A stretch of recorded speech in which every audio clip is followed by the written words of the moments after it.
Hello, hello. We're going to get started, everybody. If you want to have a seat, please. Thank you.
Okay, last chance. We're going to lock the doors.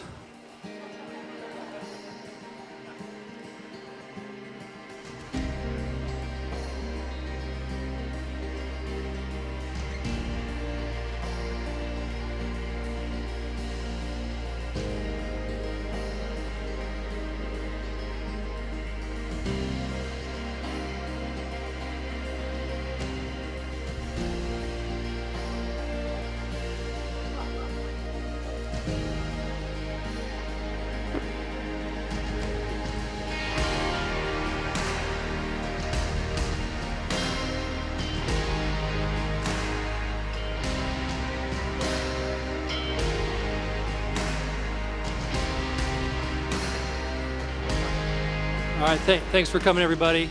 Jace, you're batting leadoff. Come on up.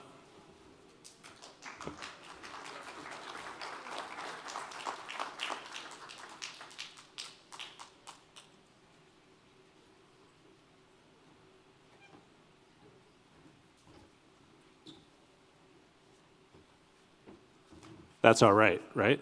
I'm good with that? Okay.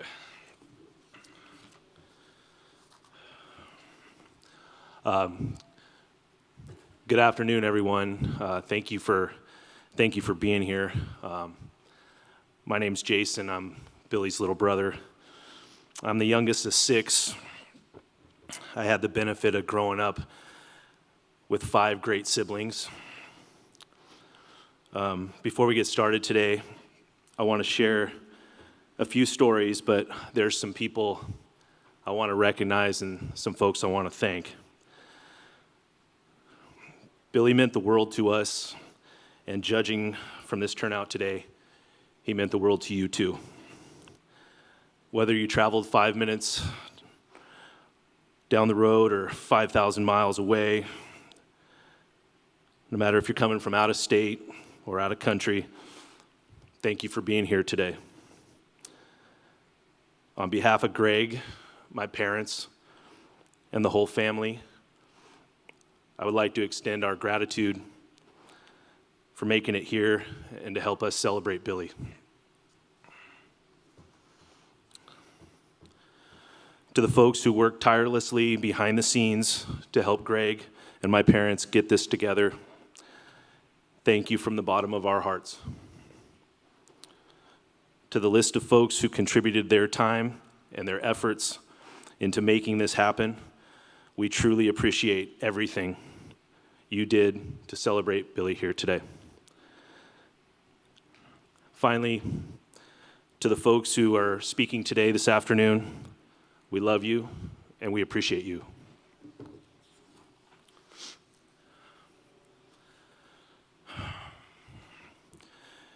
Billy took the role of oldest brother seriously. He didn't shy away from responsibility. As the oldest, He always set the example.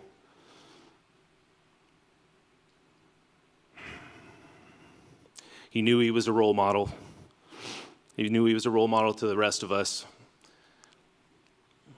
And I really appreciated that over the years because we came to depend on it. A lot of people look to the television or media to admire a persona of someone they think they identify with. I grew up with my role model. Billy set the example on and off the field. He exemplified work ethic, integrity, and character. He gave us someone and something to believe in. There are many stories I can think of that remind me of the great memories of Billy.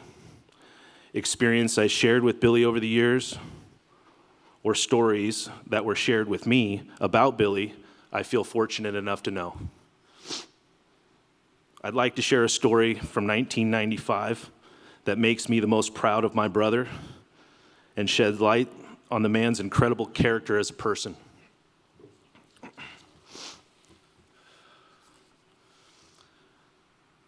My brother and I lived two very different baseball lives. Billy is a big reason why I love the game of baseball, and it's something that would create a bond between the two of us for years.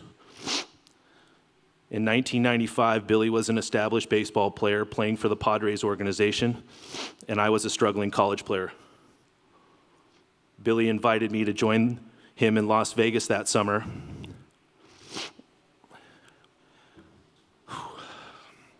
Where he played for the Stars, the AAA affiliate. They were on a 10-game homestand, and Billy had arranged for me to suit up and participate in the daily pregame workouts. That summer, for one moment in time, Billy had brought me behind the scenes into his world and showed me his daily routine. It goes without saying, I was in awe. I got to realize a childhood dream of playing catch with my big brother in a professional stadium. Sorry. As we played long toss, all I could think about was that this field is perfect. No divots, the turf was flat, pure hops. I wasn't used to playing on those kinds of fields. Thank you.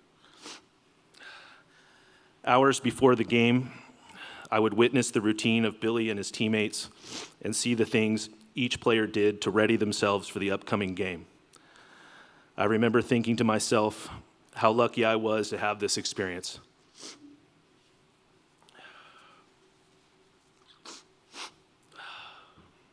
I got to throw a few bullpens, even play flip with a group of players, maybe even talk a little trash.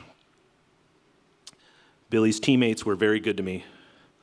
After shagging balls for BP, it was time to shower up and head up to the stands where I became a fan again.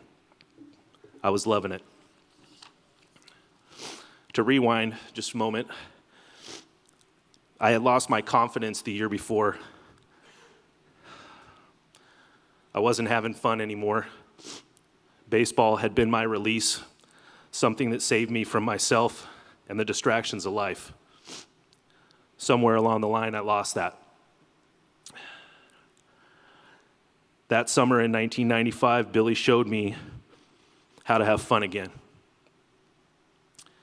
By allowing me to tag along, he helped me to get out of my own way. That summer, Billy added a new title to his role in my life. He was the older brother.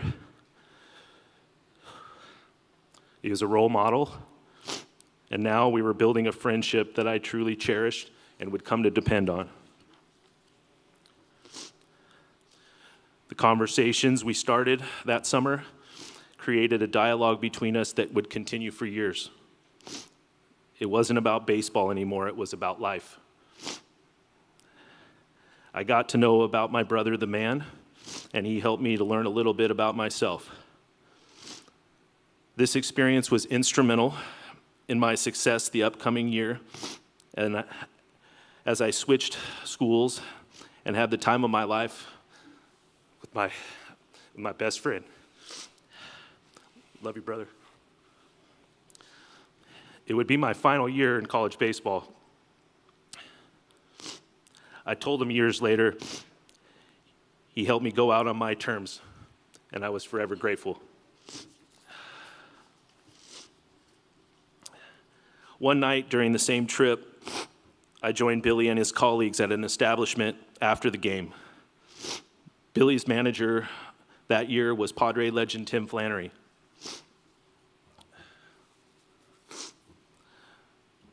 Flannery's band was playing that night, and many gathered to blow off some steam and take in some live music. Players from both clubs were on hand. That evening, one of Billy's teammates shared his story with me, and it was something that stayed with me ever since. Excuse me.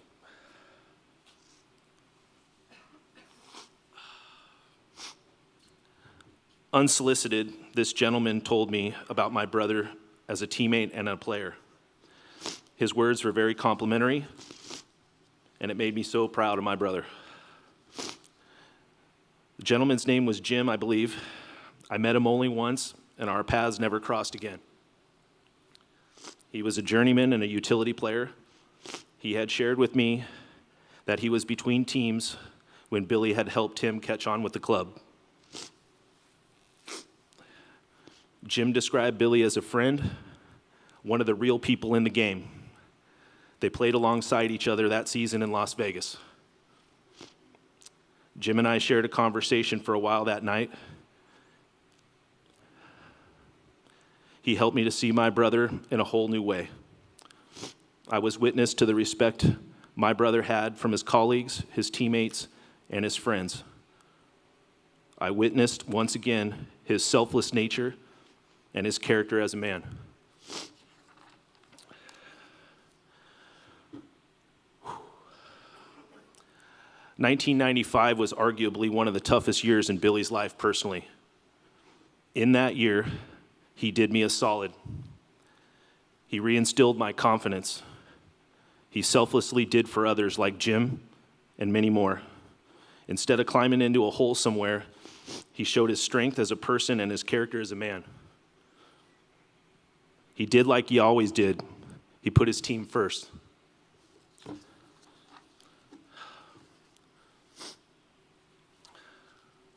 Excuse me.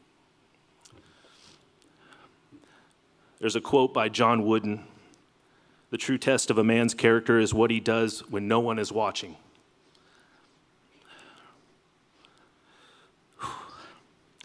I love that quote. It reminds me of the qualities I love the most in my brother. Billy was the player every coach wished he had. He was the player you wanted on your team and you didn't want to face on the other side of the diamond.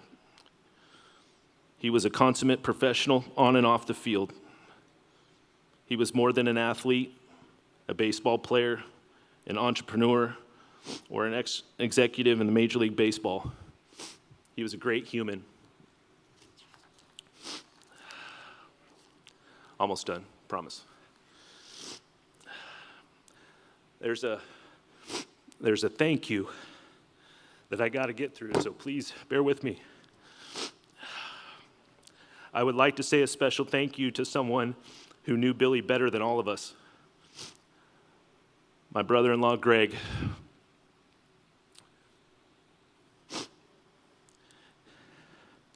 Billy was the best version of himself with you. You brought a balance and you centered him. He loved his life that he built with you. He no longer worried about the small stuff. He embraced life, not just work. I love you, brother, and I'll always be grateful for that. All right, home stretch, promise.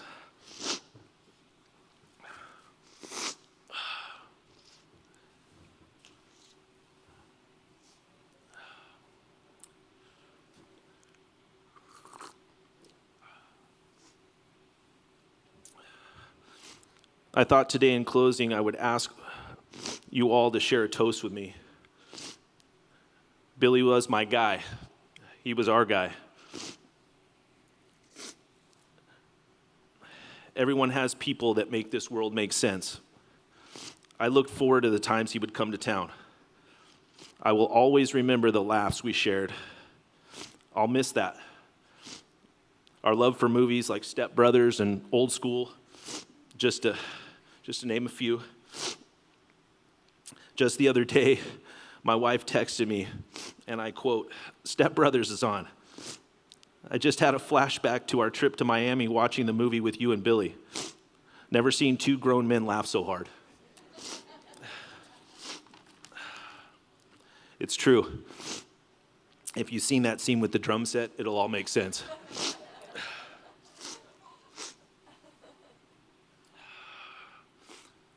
So if you have a drink in your hand, here's the toast. Billy, we can't get time back, but we can be thankful for the memories that we made. I love you. You will always be in my heart.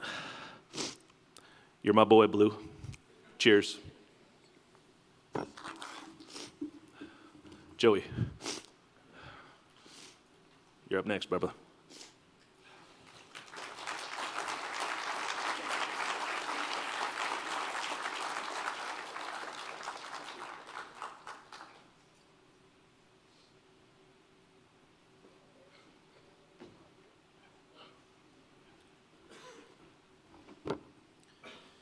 Well, I screwed that one up. I had him go first.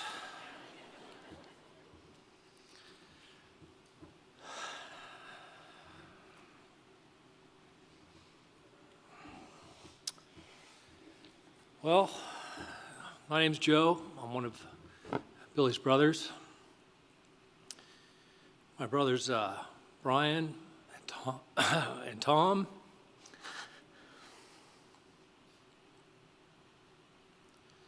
Man, I should have had you go second.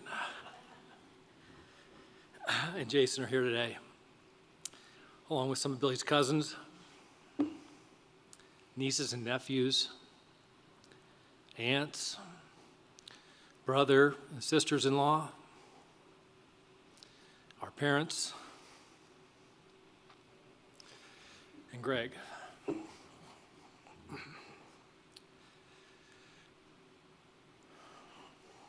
On behalf of the entire family, thank you for being here to celebrate Billy and remember his incredible soul. Seeing you all here today, I'm reminded of just how much Billy touched everyone he met.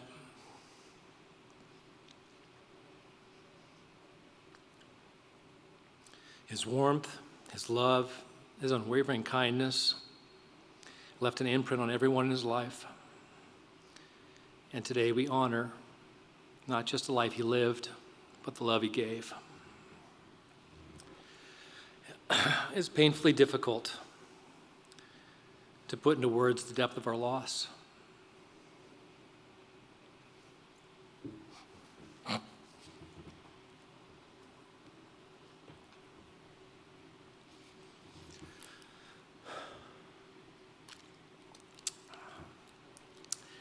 Today is eerily reminiscent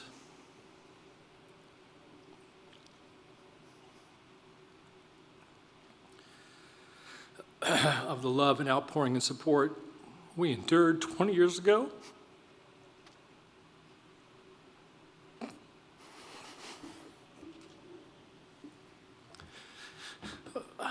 When we lost our sister, Colette.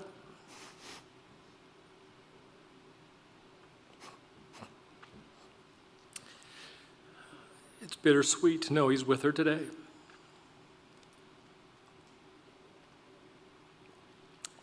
And the respect and love and outpouring of support today is just as it was 20 years ago when it was standing room only for Colette.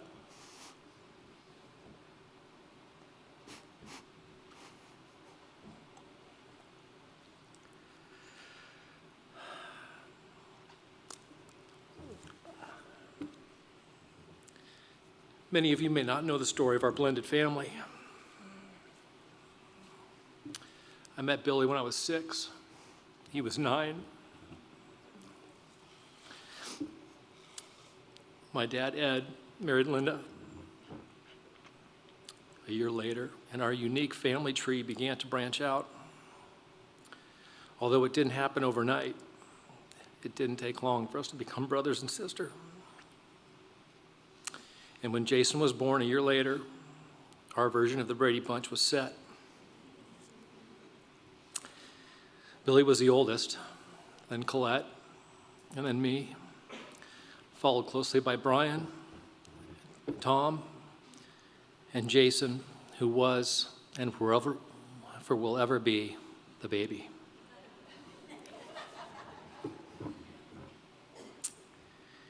Soon enough, we were playing for hours and hours and arguing over dumb stuff that kids argue about. Who would get the last piece of garlic bread at dinner? Or who would get the last piece of burnt bacon at breakfast? Dad was not a fan of al dente style bacon.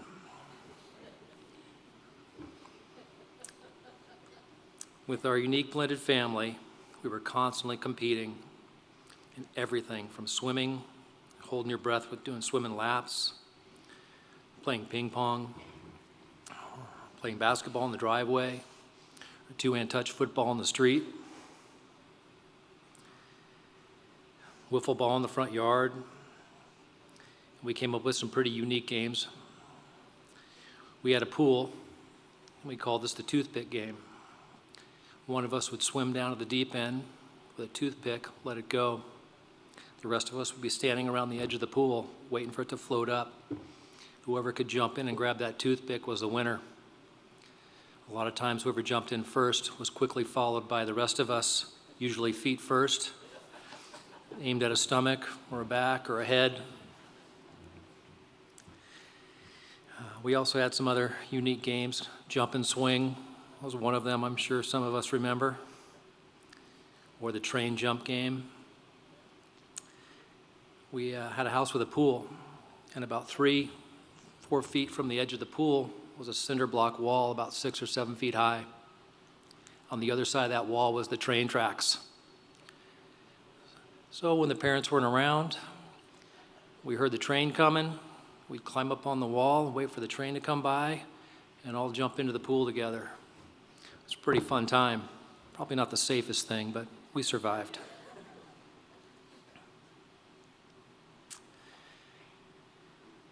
We challenged each other in every way possible, and those were the days that shaped us and bonded us as brothers and sisters. Billy was a remarkable individual, left an indelible mark on all of us. He had extraordinarily mental toughness. Throughout his life, he dealt with many hardships, difficult circumstances. And against all odds, he overcame that adversity and emerged victorious in all aspects. Billy was blessed with a combination of attributes that made him truly exceptional: intelligence, good looks, physical talent, but most importantly, an incredible soul. What set him apart was his ability to integrate all of those gifts into becoming one of the most selfless, compassionate, hardworking, and honorable people you could ever meet. He could lighten a room with his presence, and his kindness and generosity was limitless, making every person he spent time with feel extraordinary. He was a person you could always count on.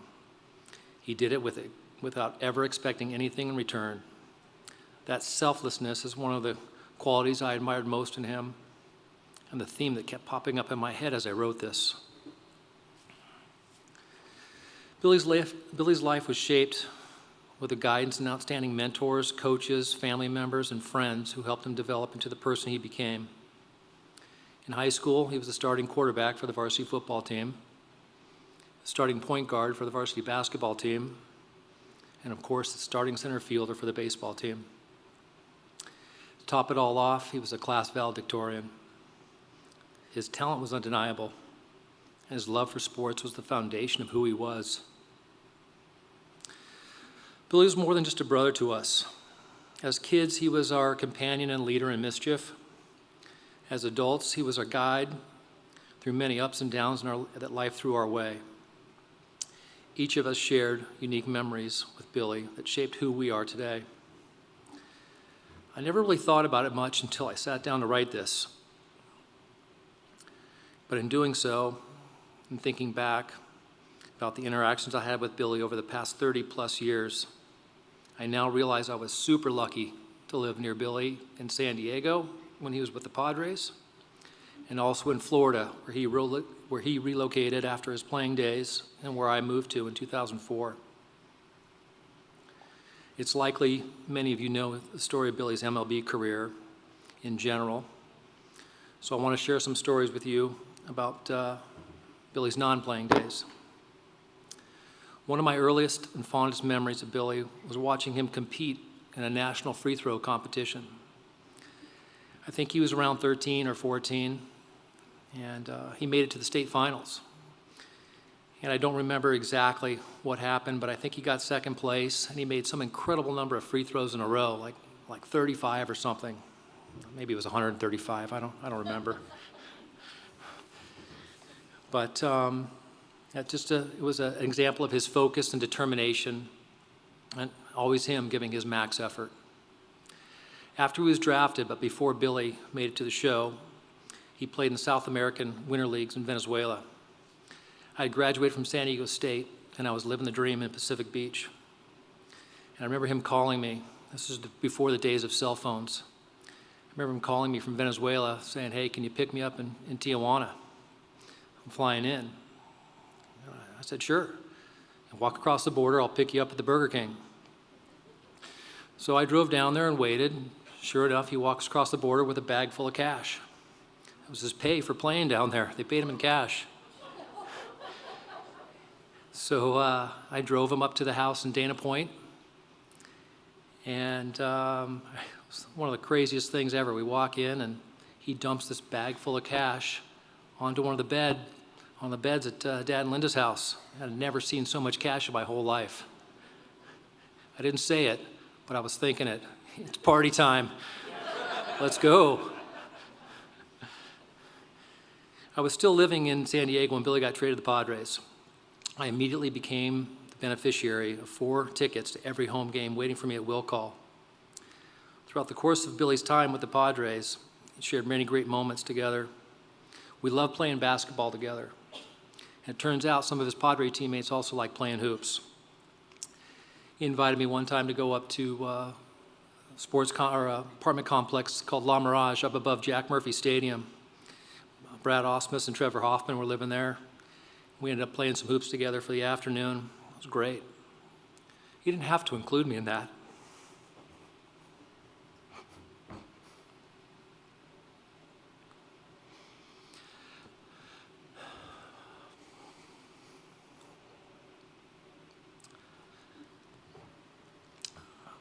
But he wanted to share his life with me, and it was cool. One day, he invited me to go play pickup hoops with him and some of his Padre teammates out in Poway. One of them had access to a high school gym, and he knew I'd love competing against those guys. So I went out there and hooped it up with a bunch of the Padres. It was great. I even convinced him and Brad Osmus to play in a 3-on-3 basketball tournament with me in downtown San Diego on the streets. Man, it was fun. Fun day of just hooping, talking trash with the boys. It was great. We didn't grow up surfing together. We didn't grow up surfing, but Billy and I both learned to surf as adults. On a few occasions, Billy and I would go surfing together down in San Diego. There was one time I remember a swell was coming in, hitting San Diego, and I called Billy, said, "Let's go surfing." He said, "Yeah, for sure." So I took him to Blacks. It's one of the heaviest breaks in all of San Diego. It was a good-sized day. I remember coming in, and there he was sitting on the beach with a surfboard broken in half. And I said, "Man, what happened?" He goes, "I snapped my board." And I said, "Oh, man." He smiled and said, "Let's go to the surf shop and get me a new surfboard." So we did. It was kind of funny because he had this look of like happiness, like he was stoked, like he had this claim to fame. He snapped a board at Blacks. As I mentioned a moment ago, I had attended many of the Padres' home games with the tickets Billy left for me. I didn't go to every game, and sometimes I'd go last minute. On this particular day, it was one of those days I went last minute with a buddy of mine, thankfully so. It turns out this game would be the game Billy hit his first major league home run. I was so stoked. I was screaming like crazy, man. I waited for him after the game. In the parking lot, he came out and saw me, and he was so happy. He was stoked I was there to witness that one. I said, dude, let's go get some beers and celebrate. And he was like, he wanted to, but I could tell this look of disappointment in his eyes. He said, I can't. My teammates want to take me out and celebrate. I understood. I wouldn't find out until years later when he mentioned this particular moment in his book and in several interviews, the real reason we couldn't go out and celebrate together. After his playing career came to a close, Billy found new ways to channel his competitive spirit. He took up tennis, became his passion, threw himself into it like he did with baseball. And that tennis filled the competitive void that he left behind in his playing days. I watched several of his tournaments down in South Beach when we go to visit him. I could tell he still had that edge, that wanting to compete, to be the best.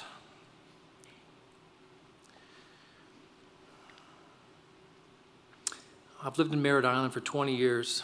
I've lived in Merritt Island since 2004, and just 3 hours north of South Beach, Miami, where Billy lived for many years. I have 3 kids, and in my house, he's simply known as Uncle Billy. From 2004 until he moved briefly to LA and then to New York,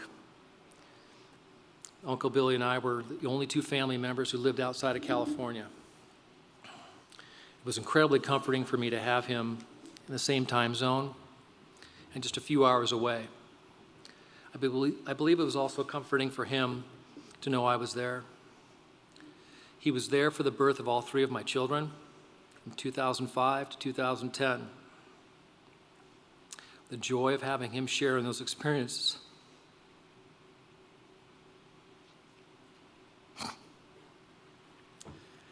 It's impossible for me to communicate that to you.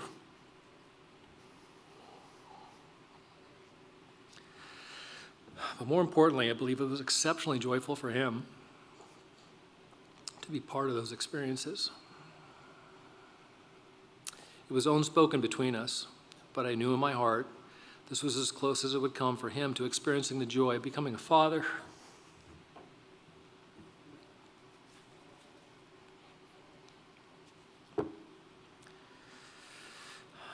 He's always been great with kids. Being Uncle Billy came natural. What I can tell you with 100% certainty is that Billy loved being an uncle. We were lucky to see Uncle Billy several times throughout the year when he lived in South Beach. On many holidays, for many of the kids' birthdays, when they were younger, he would make the effort to come up and visit. And every time Uncle Billy came to spend time with us, I could see the pure joy and happiness being around those kids. It was as if all the pressure and stress of his day-to-day life just didn't exist. To his nieces and nephews, he was Uncle Billy, a constant source of joy and love and support.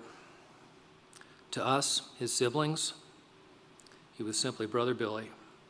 In tough times, he was there with a listening ear and words of encouragement and guidance, without bias, without judgment. He was the connection point for our family. And when the world shut down with the COVID pandemic, it was Billy who made sure we stayed connected.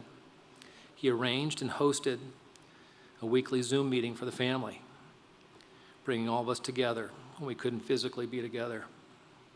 I know that helped Dad and Linda greatly, especially seeing the grandkids. One of the memories I hold dearest is the last time I saw Billy. It was 2 months ago in Palm Springs.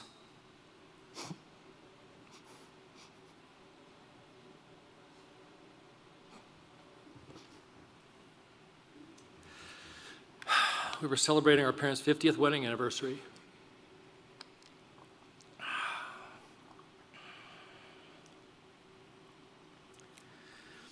The weekend was magical. It was filled with laughter and stories, incredible moments we cherish forever.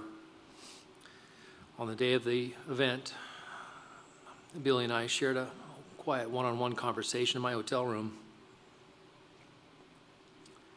We just shared each other's lives.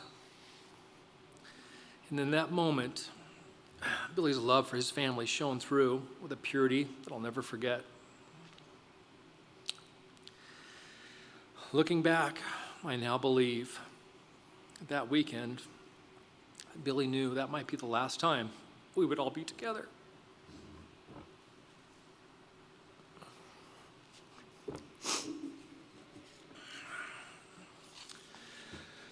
The following morning, before he had to head back to New York,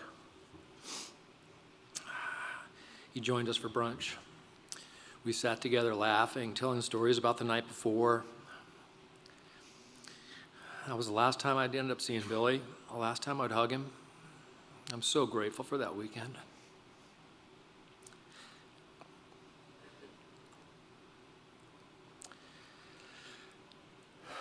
I remember watching a San Diego news piece when I lived in San Diego and Billy was with the Padres. They did a story about Billy cutting some of his teammates' hair in the clubhouse. They asked Mr. Padre, Tony Gwynn, about Billy as a teammate. Tony's response has always stuck in my head. He said, Billy's a great teammate. He's a gamer.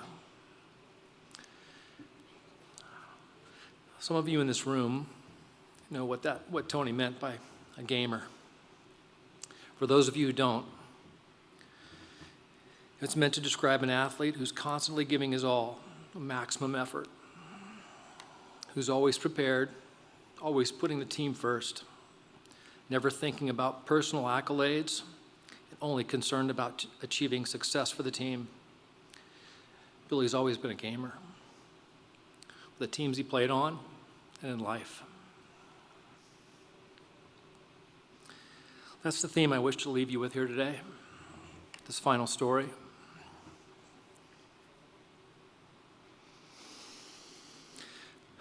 I was camping in Northern California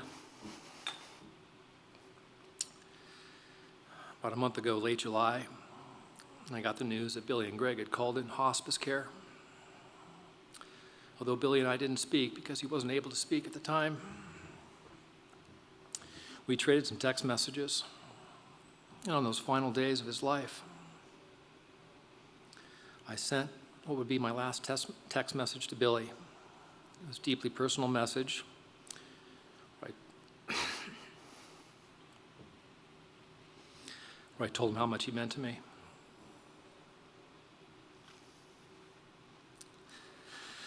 How grateful I was for having him in my life, and how scared I was going to be without him.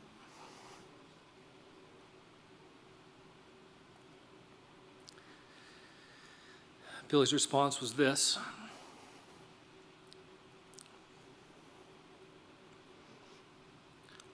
"Thank you for the note. I don't know what's next, but I'm all in.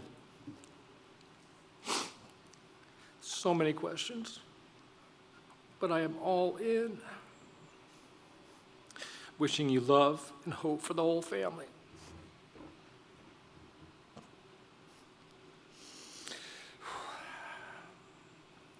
Once again, his final message to me, he was the same selfless gamer he's always been.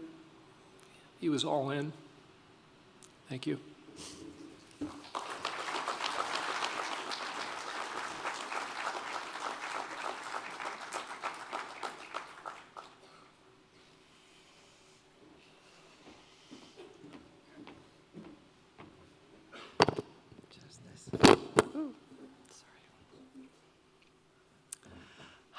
Childhood friends are expected and usually happen due to proximity. Lifetime friendships happen because of a deep love, loyalty, and much effort to always stay connected, even if we live on opposite sides of the country. In 2003, Billy wrote his memoir, Going the Other Way. And in the introduction, Billy stated, "For 25 years, I'd only wanted to play ball, but something surprisingly happened along the way. I discovered there's more to life than hitting .300. Perhaps my life was meant for other things." Today, we are here celebrating our friend Billy. Linda and Ed asked me to speak today about Billy's childhood through high school years. I gladly accepted and spent a great amount of time pondering, what did that look like? What did I remember about those years for Billy? Yes, Billy was a stellar athlete, winning awards and CIF championships. That's the obvious. When I look back to the time of his childhood from Hoover to Willard to Santa Ana High School, there's one common denominator. That is brotherly love. Billy was surrounded by the best group of young men. He had great friends on and off the field, yet there was a small group he was incredibly close with. All these friends were kind and funny, intelligent, creative, hardworking, and very good-looking. There was not a bad one in the bunch. Brotherly love. The definition of brotherly love is a feeling of love, loyalty that one has for others, and the way that one shows this feeling through their actions. Love in action. This band of brothers did not have a designated leader, nor was there an alpha in the group. Nope. This was a democratic society where each boy left their ego at home. Each young man brought his own energy to the group, and as the group grew, so did the antics. Billy's group started at Hoover with a few friends. More were added when he was at Willard, and then the group of guys continued on together to Santa Ana High School. Billy and his friends, the players changing from time to time, activity to activity, spent their summers at 54th Street, Newport Beach, playing ultimate frisbee, and weekends at Disneyland. For a late midnight adventure, the group would go to Bob's Big Boy on 17th Street, and they always ordered the same thing, the combo grilled cheese, fries, and silver goblet shake. On a random Saturday night, one could cruise down Flower Street to find the guys gathered at the Dishner home, where they might be doing some prank phone calls, or they would end up at the Osbergs, and they would be eating Doritos, drinking Tang, and watching SCTV and Saturday Night Live. Billy and his friends hung out at Brad's house in the little casita. They spent their afternoons swimming in the pool at the Osbergs and had spontaneous games of 2-on-2 basketball wherever possible. And what did these boys have in common? Some fabulous mothers. The moms were also very connected and watched over these boys and taught them well. As one friend stated, all the moms were all our moms. There was an open door policy for Billy and the rest of the crew in each and every home. In the Osberg house, Mama Shirley always had the types of food each boy liked in her pantry. Shirley bought the mother's pink and white frosted circus animal cookies, especially for Billy. The boys knew they can get an Italian feast at the Christensen house, thanks to John's mom. The moms were full of kindness, yet they would call out the boys on things they heard them talking about. The moms gave great love and sage wisdom, food, and a safe place to land. Thank you, Linda, for giving all the boys your love. What's so interesting about this group of friends is that they were very creative. One of the many events that Billy and his friends put together was the annual Mud Bowl football game at Santiago Elementary School. The boys went to such lengths of making a printed program where they described each participant. There was referees for the game, coaches for the teams, and an announcer providing colorful play-by-play descriptions. And what Mud Bowl would be complete without a Mud Bowl queen? Uniforms were made, and there was plenty of spectators on the sidelines. Now, of course, Billy was the quarterback. But I have to tell you, not all the boys were on the football team, nor were they super athletic.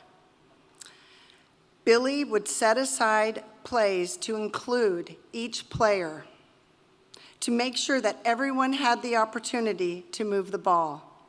He never wanted anyone on the team to be left out.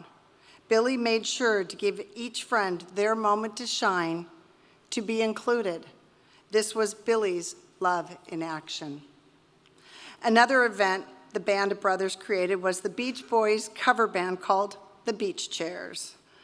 The Beach Chairs played their one and only concert at the end of the summer of 1982. Now, Billy was not a singer, and he did not play an instrument, but he was very enthusiastic. Of course, the group of friends would never leave Billy out due to his lack of musical skills. They took Billy's positive attributes and ran with it like a well-run football play. Billy was so good-looking, he was put on center stage in front of the microphone, with the microphone turned off.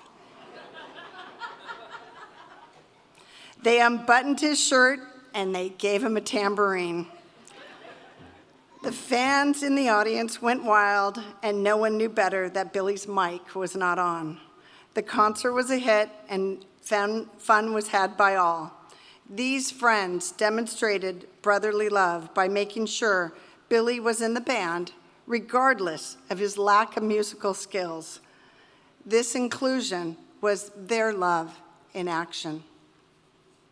The deep connections with the boys from Santa Ana formed the foundations of Billy's kindness. The deep connections he had with all his friends from high school were what made Billy the man we all know and love. The rapport and love that bonded Billy and his classmates at a young age, and the friendships lasted 45 and some 50 years. You were his brothers from other mothers. You were his sisters from other misters. You were his family. You were his brotherly love. Today, when asked about Billy, and I know we've heard this all day today, it's commonly repeated, Billy was the nicest guy. Everyone from his childhood to present day has been touched by Billy's love and friendship. Honestly, Billy had the undeniable ability to make you feel like he loved you best. And you were his best friend. I believe there are many people here today who are thinking to themselves, deep down in their soul, yeah, I was his best friend. Billy's love ran deep for all of us. In 2003, Billy realized there was more to life than playing baseball. He realized his life purpose was to teach kindness, tolerance, inclusion, and love. His purpose was that wonderful thing called brotherly love. To all the brothers and sisters who are here today, and to all his family and all his friends, thank you for loving Billy. He loved you so very much.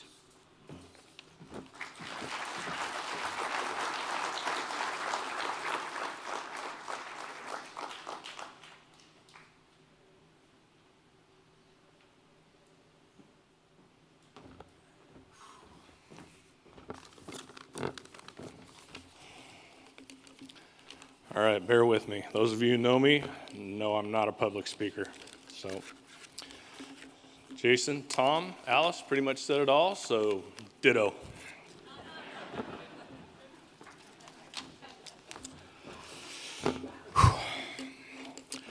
Bill was my teammate, friend, opponent, roommate, role model, and mentor.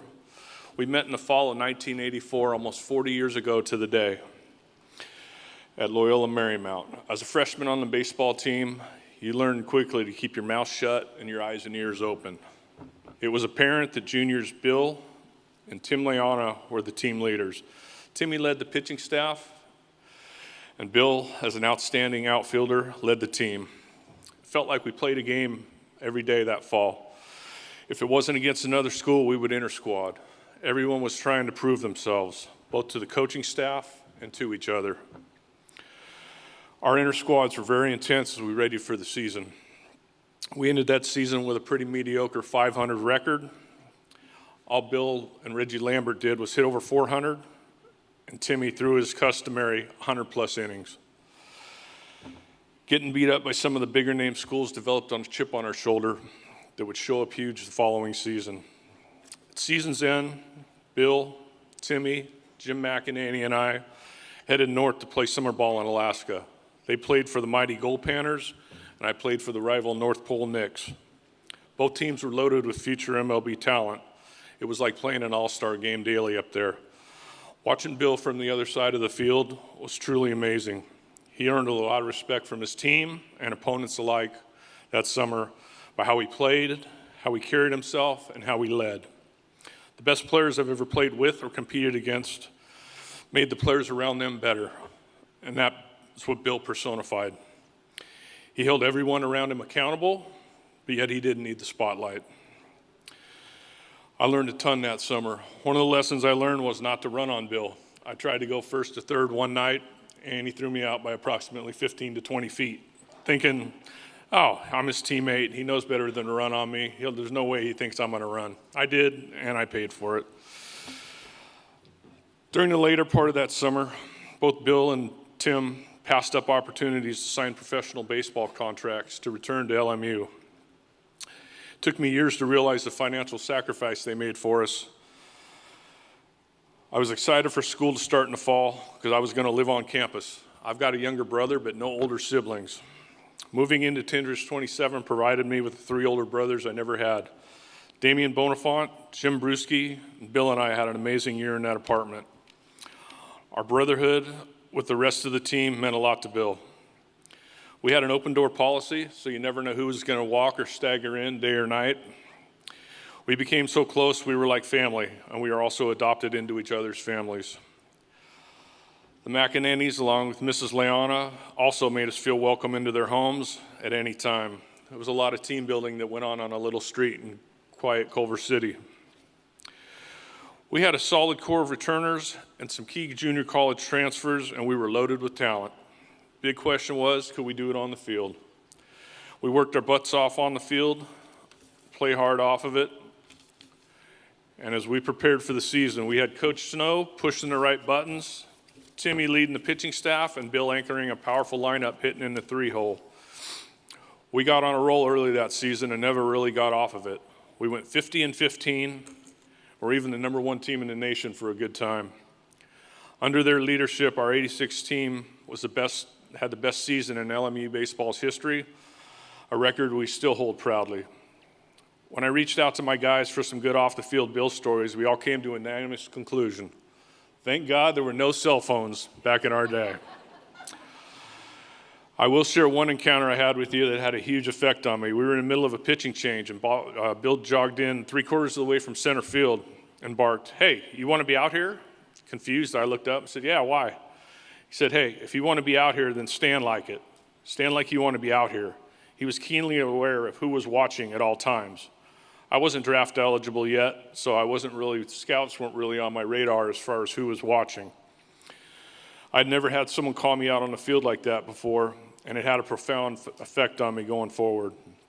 The message was delivered and received without showing me up in front of my teammates, and to me it was leadership exemplified. The last game Bill played in an LMU jersey was the spring of 1986 at the College World Series in Omaha. He ended his career as a 2-time All-American in 85-86 with an amazing 290 hits. His number 44 was retired by the school, a symbol of the lasting legacy he left at LMU. He signed with the Detroit Tigers and began his professional journey. When I sat down to write this, I hadn't realized how closely my baseball journey followed Bill's. One to LMU, Alaska, to pro ball, to the majors, and even to the same team in Japan. He was always 1 or 2 steps ahead of me in the journey. He always provided me with advice and or warnings about what I was about to experience.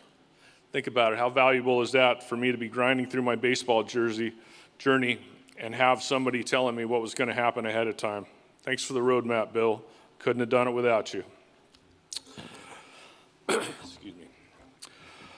Forgive me for being negative for a minute. When working on this tribute, I thought, maybe I can do a short roast about Bill. What's Bill not good at? Golf. He's a terrible golfer. I also learned that Greg's a lot better snow skier than he is. That was very pleasing to find out. Let's go over his character flaws. 1, he cared too much. 2, he was too perfect. 3, he didn't have enough character flaws. That's a character flaw. His character flaws are some other people's that I know's biggest attributes. At some point, one of his longer hospital stays, he shared with me he felt like he was letting us down by not getting out of the hospital quick enough. I said, Bill, it's not a sprained ankle or food poisoning, it's leukemia. Typical Bill was worrying about letting us down more than he was about himself. Last time I saw Bill was July 15th in Palm Springs. He looked great, and I was obviously clueless as to how the leukemia was taking its toll. A big part of our conversation revolved around our LMU days. He brought up one of my favorite memories, and it turned out is also one of his. Who else can say that all 4 roommates had a home run on the same day? There was a day at University of San Diego on a Saturday afternoon that all 4 of us hit a home run. Bill was especially proud of that. I can't say that anybody in LMU history has pulled off that feat. So, way to go, boys. Greg, I can't imagine the emotional roller coaster you two endured during Bill's battle. Your love, support, and advice not only kept Bill, but a lot of us emotionally afloat over the last year. When I met you, I immediately observed the change in Bill that I had been hoping for. To me, his efforts at work never seemed to be balanced by the enjoyment that he had away from the job. Your presence in his life made him enjoy it. Thank you. And lastly, this is something when I found out that Bill had passed, first thing I did was sit down and wrote a letter to Bill. So I'll finish with this. Bill, you made me a better person, player, and teammate. Didn't always understand your choices, but I always respected them. The selfish me wanted to have you around more because of the major impact you've had on me. It took me a while to figure out that it's not all about me.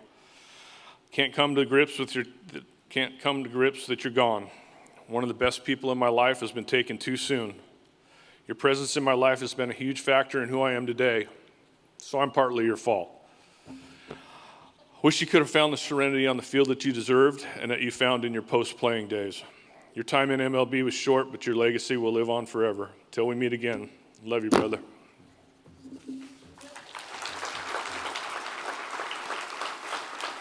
Now I'm going to bring up Torry Lovello. Does anybody have a VHS machine? Because he can go over Bill's bachelor party video.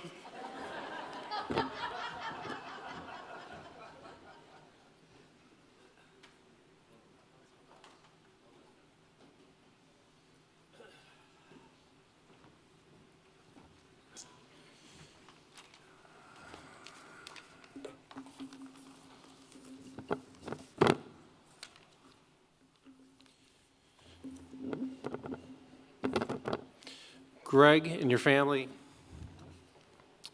Linda, Ed, brothers Joe, Brian, Jason, Tom, spouses Sean, Jamie, Mark, and 17 nieces and nephews.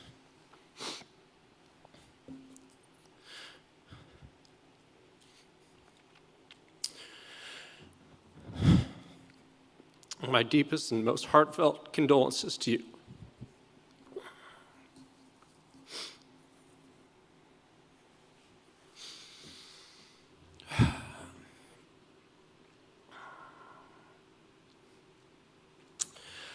My name is Torry Lovello, and I've been a friend of Billy Bean's since the Santa Maria summer in 1984.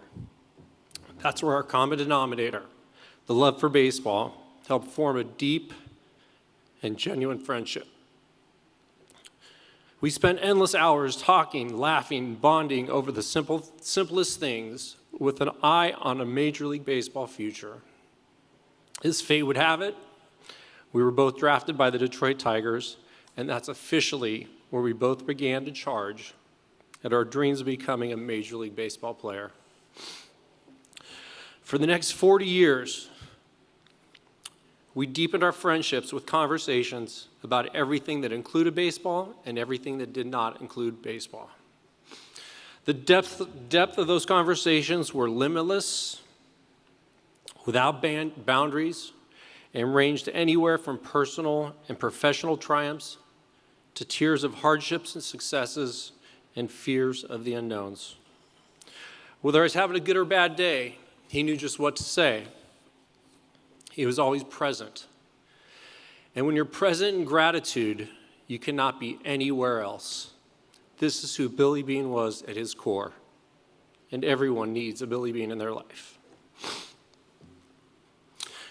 For me personally, when I think of Billy, I think of the words every time. Every time you needed a friend. Every time you needed to cry.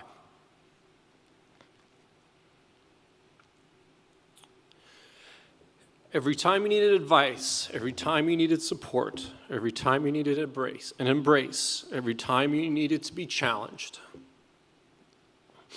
every time you needed a big base hit or that sweet backhand rip down the line for a winner, every time you needed someone to listen, every time you needed someone to push you, every time you wanted somebody to believe in you, every time you needed somebody to love you and make it about you, Billy was your guy.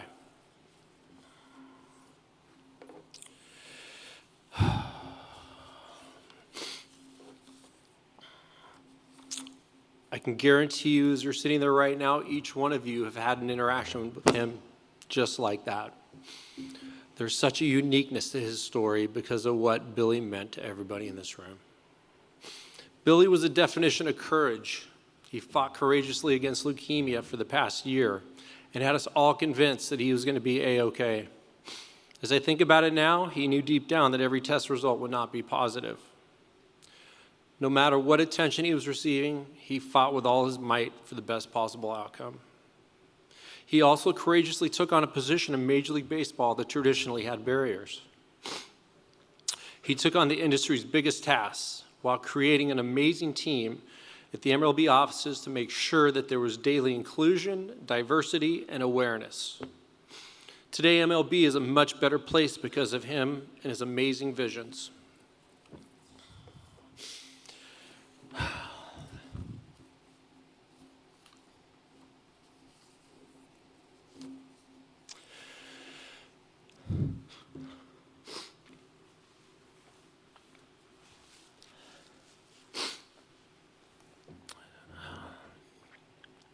Billy, when we walked together in January, you felt like there was so much more you wanted to do.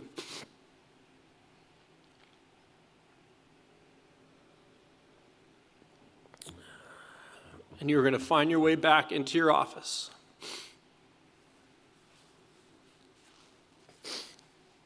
What I say today is you did your work, your best work, because you set that bar high and showed us everything that needs to be done. It's up to every one of us sitting in this room to continue your legacy. Our dream is your dream, Billy. And everyone in here will continue on our journey and fight for the things you so believed in. Because they're important to you, they will forever be important to us. In life's work, we all aspire to be better people. And when we have a perfect example like you walking before us, you always make that journey much easier. At the end of the day, I think that's what inspired you most. Helping, connecting, loving, and advocating for others.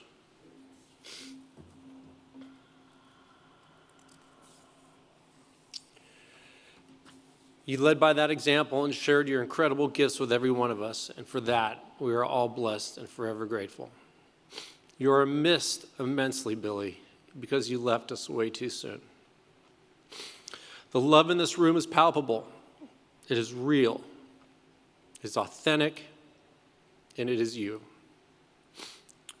May your soul rest in peace, my brother. I love you so much.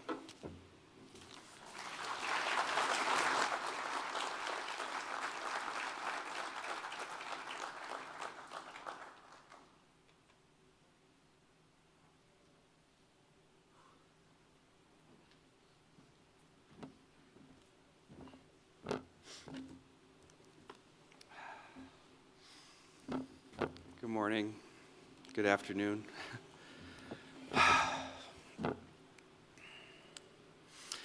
My name is Greg Baker, and I am Billy's husband. Today, we come together to honor and celebrate the life of an exceptional man, Billy Beane. As we reflect on Billy's remarkable journey, we are reminded of the profound impact he made on all who had the privilege of knowing him, and the overall theme of bravery and courage that informed and guided his journey. Billy had a way of inspiring me to be my best self. I always wanted to make him proud because I was always so proud of him. He was a gifted public speaker. This is not my comfort zone. Despite my reservations, I felt a deep urge to honor him today in this way because it would have meant so much to him. Billy was the kindest and most supportive husband, always lifting me up and making me feel cherished. I'd like to take a moment to share with you what he meant to me.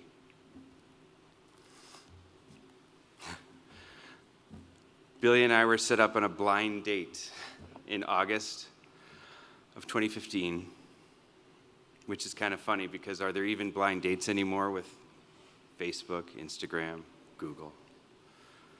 Truth be told, it was much less blind for me because all I did was a little Google search of Billy Beane, not with an E. It did not take me long to realize that he wasn't the Moneyball guy. He had posed for a few steamy photos, but more importantly, I realized how special he was, uniquely special he was. What I recall most about our first date was how handsome he looked when he walked in the door. Also, how effortless and honest our conversation felt. I loved his laugh, and I loved that he thought I was funny. A couple dates later, I met his dog, Bea. I thought she was the most perfect Jack Russell Terrier. Others may disagree. But Bea would eventually become my best friend in shadow. Soon enough, we were all inseparable, and he introduced me to his parents 2 months later.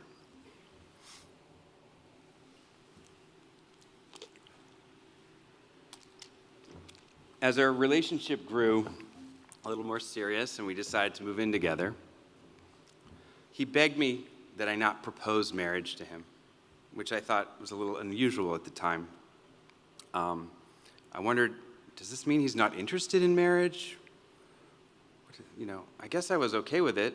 Marriage never seemed like an option for me. Eventually, I realized it was important for him to be the one to make that proposal himself when he was ready. And in August of 2018, Billy proposed to me on the beach of Cherry Grove, Fire Island. And on March 9th, 2020, just days before the world shut down from COVID, we were married. It was easily the happiest day of my life.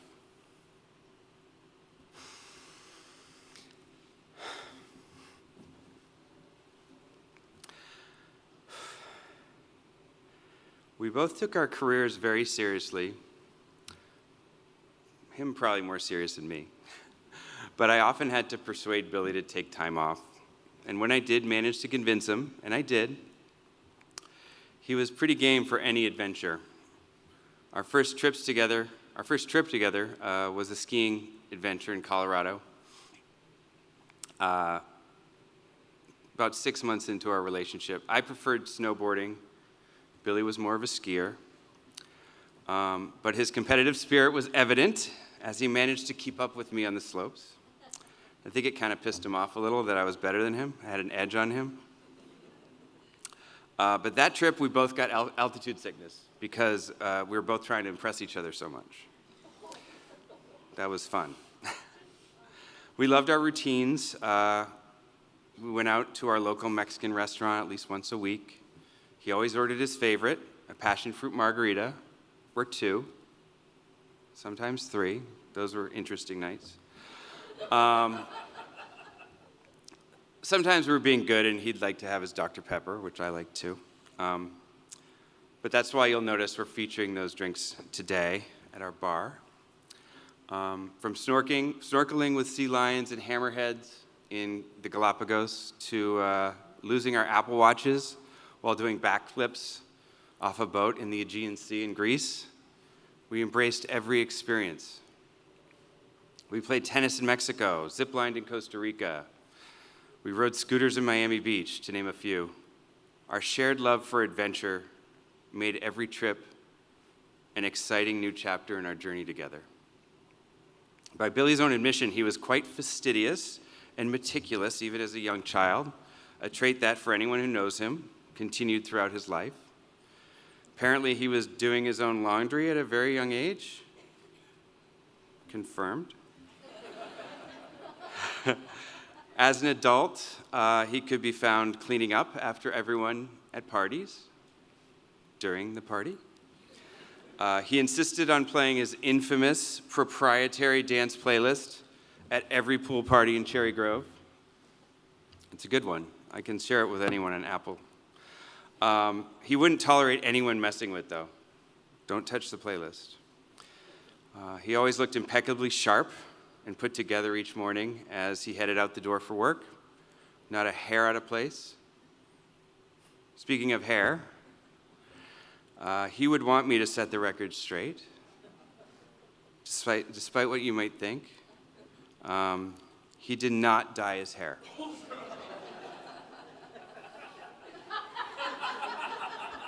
I can attest, I swear to you, we never found one single gray strand. It was a miracle, especially after living with me.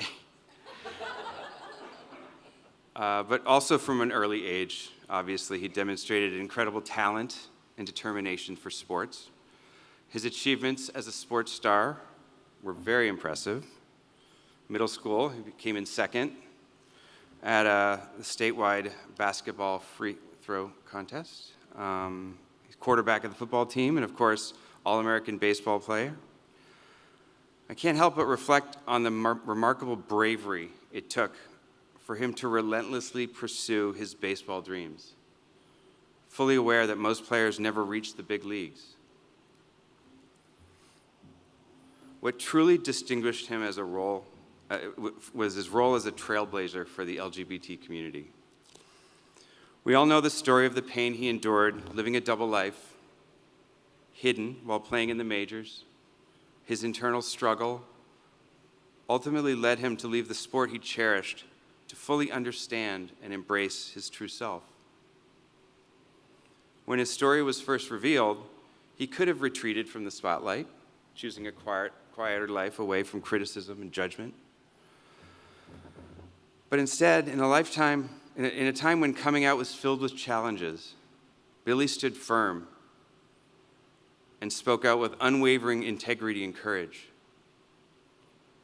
His decision to publicly embrace his identity became a beacon of hope for many and a pivotal moment in the ongoing fight for equality in sports and beyond. However, this courageous decision came at a significant personal cost. Despite earning immense respect and recognition, Billy's choice to leave the big leagues weighed heavily on his well-being. He continued to miss the sport he loved and often wondered about the potential he had left unfulfilled.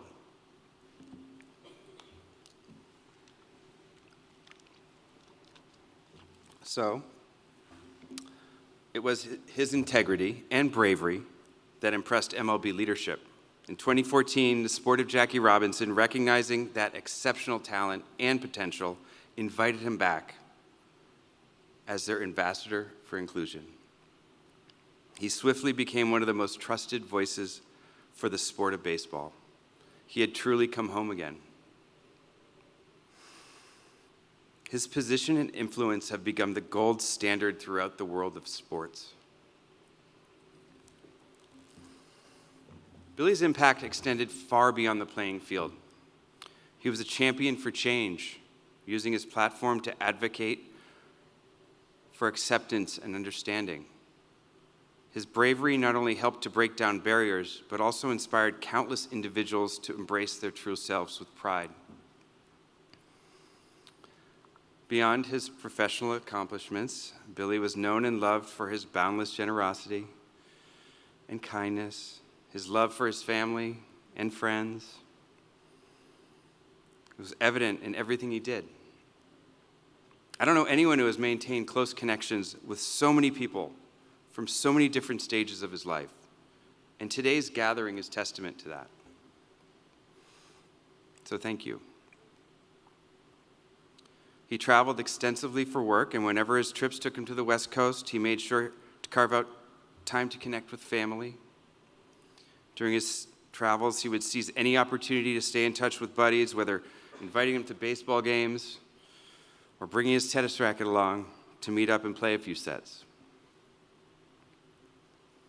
I remember a story that within the first few months of our relationship, Billy insisted I join his family for Thanksgiving.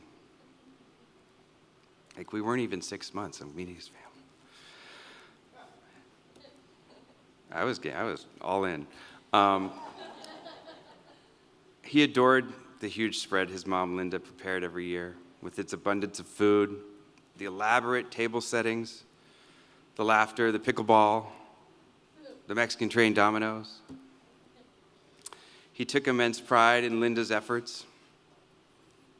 Billy was also keen for my mom to experience this tradition. And by 2021, we made it happen. Our family spent Thanksgiving together. The moms bonded over Cosmos, which brought us both immense joy.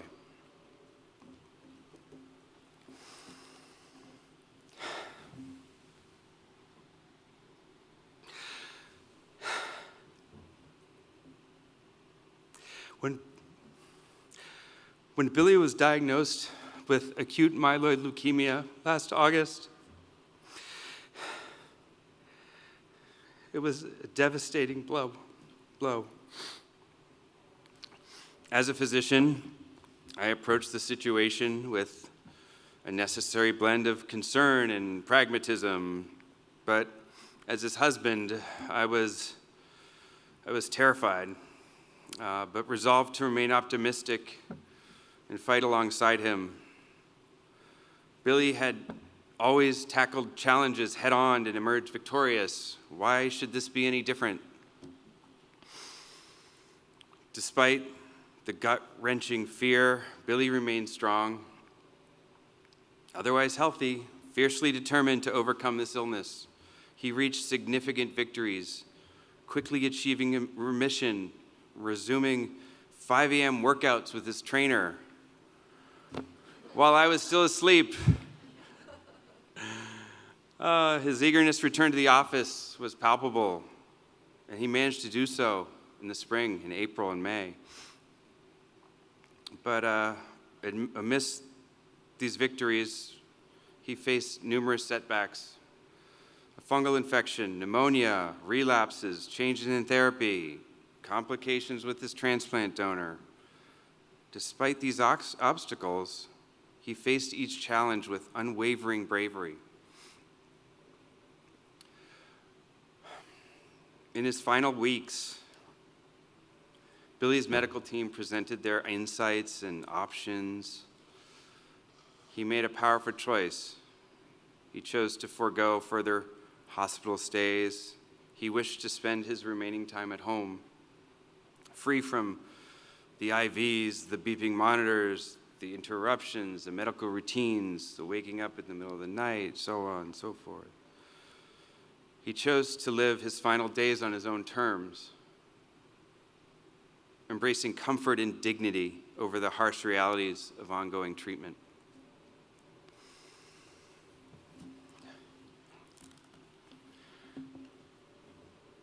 I've come to believe that the courage in this decision lies in the acceptance of one's own mortality and the ability to choose how to spend remaining time with grace and and purpose. It means prioritizing moments of joy and connection. When faced with the grueling side effects and the diminishing hope of recovery, deciding to stop treatment is not an act of surrender, but rather a deeply personal choice made with strength and resolve. It is a testament to one's strength and ability to confront profound challenges and a desire to find peace in that journey. Such a choice embodies a different kind of bravery, one that values personal integrity and the human spirit's resilience in the face of a terminal illness. As we gather to honor the life of Billy, I'd like us to reflect on the profound wisdom that guides us in our time of loss. In many Native American traditions, there is a belief that each person experiences two deaths: the physical death of the body and the spiritual death when they are forgotten by those they leave behind. We understand that this first death has come, but we are determined that this second death will not follow. Billy lived a life full of meaning, leaving a legacy that will continue to inspire and guide us. His stories, his teachings, and the love he shared with all of us will endure, and we will ensure that he is remembered and always honored always. I'd like to thank all of you for coming today. On behalf of Billy's family, Linda and Ed, and myself, thank you. I'd love to give a special shout out to Alice and Holly for all their assistance in creating this flawless celebration. Juan for the beautiful video tribute. I'd also like to thank everyone at MLB for their generous support. I love you, Billy. I miss you every single day. Thank you.